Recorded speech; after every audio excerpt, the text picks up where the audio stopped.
Hi friends, எல்லாருக்கும் வணக்கம். நான் தான் உங்கள் சத்யா பாண்டி பேசுகிறேன். இப்போ நான் எங்கே வந்திருக்கேன் அப்படின்னு பார்த்தீங்கன்னா, நம்மளுடைய மிளகு காட்டுக்கு வந்திருக்கோம். ஸோ சுற்றி பார்க்கலாம், மிளகெல்லாம் பழுத்துருச்சா இல்லையான்னு பார்க்கலாம் அப்படின்னு சொல்லிட்டு வந்திருக்கேன். வந்துட்டு பார்த்தா மிளகெல்லாம் ஒவ்வொன்றும் அப்படியே பழுக்க ஆரம்பிச்சிருச்சு. இப்போ அதை தான் பார்த்துட்ருக்கேன். பார்த்தீங்கன்னா ஒரு சில கொடியெல்லாம் ரொம்ப காஞ்சி போச்சு. ரொம்ப கஷ்டமாக இருக்குது. இவ்வளோ தூரம் கஷ்டப்பட்டு வளர்த்து ஒரு சில கொடியெல்லாம் நோய் அடித்து அந்த கொடி ஃபுல்லாக போயிடுச்சு, காஞ்சி போயிடுச்சு. ஸோ மிளகெல்லாம் பழுத்துச்சா என்னன்னு சொல்லிட்டு பார்க்கலாம் அப்படின்னு சொல்லிட்டு தான் மிளகு காட்டுக்கு வந்திருக்கேன். பாருங்க, உங்களுக்கு மிளகு காமிக்கிறேன். இதை பாருங்க ஃப்ரெண்ட்ஸ், மிளகு அப்படியே எல்லாம் கொஞ்சம் ஓரளவுக்கு எல்லாம் வந்துருச்சு, எல்லாம் பழுக்க ஆரம்பிச்சிருச்சு பாருங்கள். இது எல்லாமே மிளகு ஃபுல்லாகவே பழுக்க ஆரம்பிச்சிருச்சு கொஞ்சம் கொஞ்சமாக. இதில் பார்த்திங்கன்னா பழுத்து மிளகு எல்லாமே கீழே கொட்டுது. இந்த வருஷம் பார்த்திங்கன்னா அந்தளவுக்கு ரொம்ப காப்பெல்லாம் கிடையாது, ரொம்ப கம்மியாக தான் இருக்குது காய். கம்மியான காய் தான் இருக்குது. ரொம்ப மிளகு காய் இல்லை. இந்த மரத்துலலாம் பார்த்திங்கன்னா காயே இல்லை. இங்கே பாருங்க, இந்த மரமெல்லாம் அப்படியே இதாக இருக்குது. ஒரு மிளகு கூடமே இல்லை. காய் ரொம்ப கம்மியாக தான் இருக்குது. ஒரு சில மரத்தில் பார்த்திங்கன்னா காய் கொஞ்சம் இருக்குது, ஏதோ 1 2 அந்த மாதிரிக்கு இருக்குது. இங்கே பாருங்கள், மிளகு இது அப்படின்னு கொஞ்சம் இதாகணும். ஆனால் ஒரு சில காய் எல்லாம் ஃபுல்லாகவே பழுக்க ஆரம்பிச்சிருச்சு. இது பாருங்கள், இன்னும் பழுக்கவே இல்லை அந்த காய். இது பாருங்கள், இன்னும் பழுக்கலை. இங்கே பாருங்கள், இங்கே 2 இருக்குது பாருங்கள். இப்படி தான் மரத்துக்கு பாருங்கள், இந்த ஒரு காய் மட்டும் பாருங்கள் பழுக்க ஸ்டார்ட் பண்ணுது. இதை நம்ம எப்படி பறிக்கணும் அப்படின்னு பார்த்தீங்கன்னா, ஒரு மரத்துக்கு எடுத்துக்கிட்டோம் அப்படின்னா ஒரு 10லேருந்து ஒரு 15 காய் பழுத்துரும். பழுத்து அது என்ன பண்ணும் அப்படின்னா கீழே கொட்டிடும். இப்போ இந்த பாருங்க காமிக்கிறேன், பழம் கீழே பழுத்து கீழே விழுந்துருக்கு பாருங்கள். இதை பாருங்கள், பழம் இந்த பார்த்தீங்களா, இந்த பழம் பழுத்துரும். இப்படி பழம் பழுத்து கீழே விழுந்துடும். இப்படி தான் நம்ம காய் முத்திருச்சா இல்லையான்னு சொல்லிட்டு நம்ம இப்படி தான் பார்க்குவோம். இது பாருங்கள், இந்த மரத்துலேருந்து பழம் ஃபுல்லாகவே கீழே விழுந்து பழம் மட்டும் கீழே பழுத்ததுனால கீழே விழுந்துருச்சு. இதுதான் நம்ம காய் விளைஞ்சிருச்சு அப்படின்னு சொல்லிட்டு நம்ம கண்டுபிடிக்கணும். இதுக்கு அடுத்த மரம் காமிக்கிறேன் பாருங்கள்.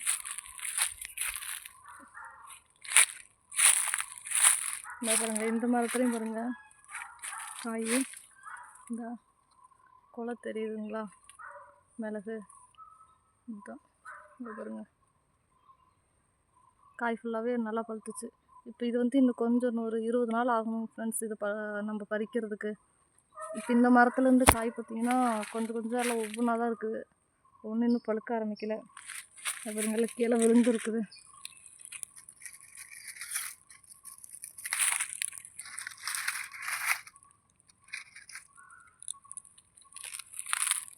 இப்படி நம்ம பார்த்து வளர்த்தின கொடி இப்போ என்ன ஆயிடுச்சு அப்படின்னா இப்படியே காஞ்சிருச்சுங்க. அந்த மரமே ஃபுல்லாகவே காஞ்சி போயிடுச்சு. அது காஞ்சி போனதுனால எங்களுக்குமே ரொம்ப கஷ்டமாக இருக்குது. என்ன பண்ணுறதுன்னே தெரியல. அதுக்கு நாங்கள் மருந்து எதுவும் அடிக்கிறதும் இல்லை. அதாவது நம்ம மிளகுக்கு நாங்கள் எந்த மருந்துமே அடிக்கிறது இல்லை ஃப்ரெண்ட்ஸ். அடிக்காதனால அதுக்கு என்ன பண்ணுறதுன்னு எங்களுக்கு தெரியல. இப்போ நாங்கள் மிளகுக்கு என்ன பண்ணுவோம் அப்படின்னு பார்த்தீங்கன்னா பாருங்கள், இந்த மரம் தான் ஃபுல்லாக போச்சு. கொடி ஃபுல்லாகவே போயிடுச்சு ஃப்ரெண்ட்ஸ். இந்த கொடி பாருங்கள், அப்படி இலை பாருங்கள் பழுத்து. நம்ம இவ்வளோ வருஷம் ஒரு குழந்தைய நம்ம வளர்த்துற மாதிரி நாங்கள் வளர்த்து இவ்வளோ ஹைட்டுக்கு இந்த கொடி போய் இது பாருங்கள் ஃபுல்லாகவே கொடி போச்சு, அவுட் ஆயிடுச்சு. இனிமேல் இந்த கொடியை ஒன்றுமே பண்ண முடியாது ஃப்ரெண்ட்ஸ், வேஸ்ட்டாக தான் போச்சு கொடி. இப்படி நம்ம பார்த்து வளர்த்துன கொடி இப்போ என்ன ஆச்சுன்னா வேஸ்ட்டாக காஞ்சே போச்சு. இதுக்கப்புறம் அந்த கொடி ஃபுல்லாகவே எடுத்துகிட்டு மற்ற வேறு புதுசாக தான் கொடியை வைக்கணும். வச்சா தான் நம்மளுக்கு காய் வரும். என்ன பண்ணுறதுனே தெரியல. இப்போ அவ்வளோதாங்க, ஒரு 20 நாள் ஆனிச்சுன்னா நம்ம மிளகு பறிக்க ஸ்டார்ட் பண்ணிவிட வேண்டி தான் ஃப்ரெண்ட்ஸ். கொஞ்சம் கொஞ்சமாக நான் இப்போ இந்த காய் விழுந்தது எல்லாமே உங்களுக்கு நான் பொறுக்கி வச்சுருக்கேன், காமிக்கிறேன் பாருங்கள். இப்போ கொடி எல்லாமே போயிடுது. அதில் இப்போ கொடி காஞ்சி போச்சு. இங்கே பாருங்கள், மரமே ஃபுல்லாகவே காஞ்சிச்சு பாருங்கள். அப்புறம் அடியில் தெரியுதுங்களா, அடியில் பாருங்கள் மரம் ஃபுல்லாகவே வேர்க்கராயம் அரித்து மரம் அப்படியே அவுட் ஆயிடுச்சு. இப்படி தான் நம்ம கஷ்டப்பட்டு எவ்வளோ வளர்த்தனாலும் ஒன்று மரம் காஞ்சிருது, அப்படி இல்லைன்னா மிளகு கொடி காஞ்சிருது. ரொம்ப கஷ்டமாக இருக்குது. எவ்வளோ கஷ்டப்பட்டு இதுக்கு வளர்த்துருப்போம். இப்போ நாங்கள் பார்த்திங்கன்னா எருவு இதுக்கு மிளகுக்கு நாங்கள் எந்த எருவு, அதாவது எந்த மருந்துமே நாங்கள் அடிக்கிறது கிடையாது. ஒன்லி எருவு மட்டும்தான். நம்ம மாட்டு எருவு இருக்குது இல்லைங்களா, மாட்டு எருவு மட்டும்தான் நாங்கள் வைக்குவோம் கொடிக்கு.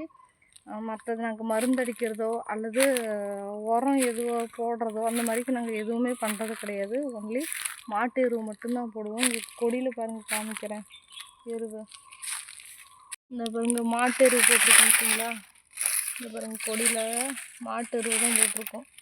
இது எல்லாமே போன வருஷம் வச்சது எல்லாமே ஊறிடுச்சு. கொடிக்கு அடியில் மாட்டு எருவு தான் போட்டிருக்கோம். இப்போ அதே மாதிரி தான் நாங்கள் இந்த வருஷமும் எருவு எடுக்க போகணும். நீங்கள் எப்போ எருவு எடுக்க போகிறதுன்னு தெரியல. மிளகெல்லாம் பறிக்கிறதுக்கு முன்னாடியே எருவு எடுத்துகிட்டு வந்து கொட்டி வச்சிடணும். மிளகெல்லாம் பறிக்கிறதுக்கு முன்னாடி எருவு எடுத்துகிட்டு வந்து வச்சிட்டோம்னா தான் நம்ம மிளகெல்லாம் பறிச்சுட்டு அதுக்கப்புறம் கொஞ்சம் கொடி இதாகும். அப்போ மழை வந்தது அப்படின்னா நம்ம டக்குன்னு நம்ம எருவு வைக்கிறதுக்கு கொஞ்சம் நல்லாயிருக்கும். அதுக்கு முன்னாடி நம்ம மிளகு பறிக்கிறதுக்கு முன்னாடியே எருவெல்லாம் எடுத்துகிட்டு வந்து வச்சிடணும். பார்க்கலாம். இந்த எருவு ஒரு லோடு எவ்வளோ சொல்ல போகிறாங்கன்னு தெரியல. லோடு எடுத்துகிட்டு வந்து தான் வச்சுட்டு பார்க்கணும்.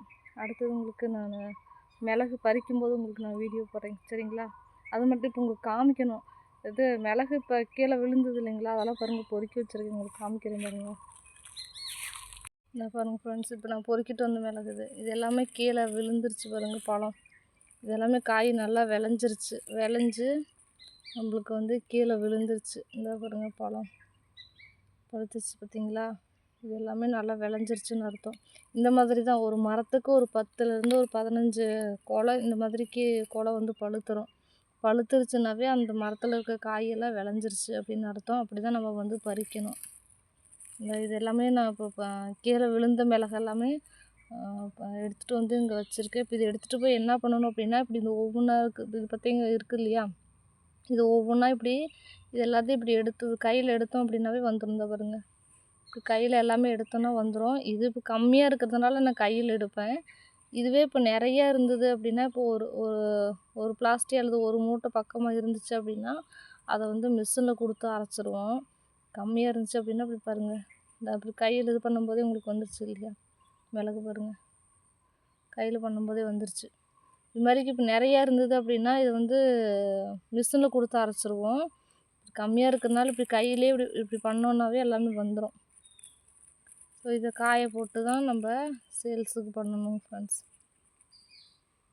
அவ்வளோ ஃப்ரெண்ட்ஸ், உங்களுக்கு நான் அடுத்தது வந்துட்டு நான் மிளகு பறிக்கும்போது நான் உங்களுக்கு வீடியோ போடுறேன், சரிங்களா? டாட்டா பாய்.